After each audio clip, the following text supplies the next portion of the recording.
What if I told you that on dating apps, the bottom 78% of men are competing for women that the top 22% already have access to? That's not an opinion, that's actual data, and it has everything to do with a concept called hypergamy. Welcome to Behavior Simplified, where we strip human behavior down to its raw psychology. Today, we're breaking down hypergamy, one of the most searched, most debated, most misunderstood ideas in modern dating, and why creators like Clavicular are blowing up just by talking about it. No rage bait, no victim mentality, just the science and what you actually do with it. So, what is hypergamy? Simply put, it's the biological tendency to partner up or not at all.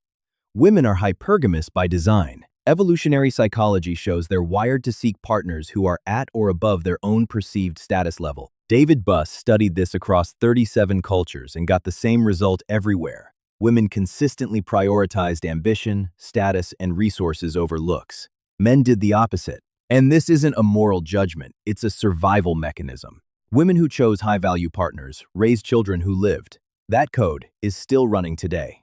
Now here's where it gets brutal.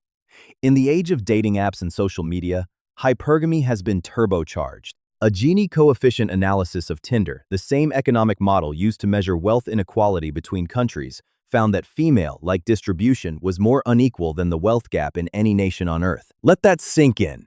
This is the 80/20 rule that Clavicular talks about. Roughly 80% of female attention flows to the same top 20% of men. And with social media, those top 20% are now globally visible. Every woman has access to a 6'2" guy with a jawline and a startup, at least on her screen.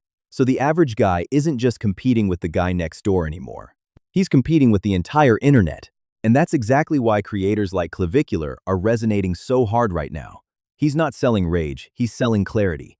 There's a whole generation of men doing everything right, hitting the gym, building their career, being decent human beings, and still getting nowhere. And nobody was giving them an honest framework for why.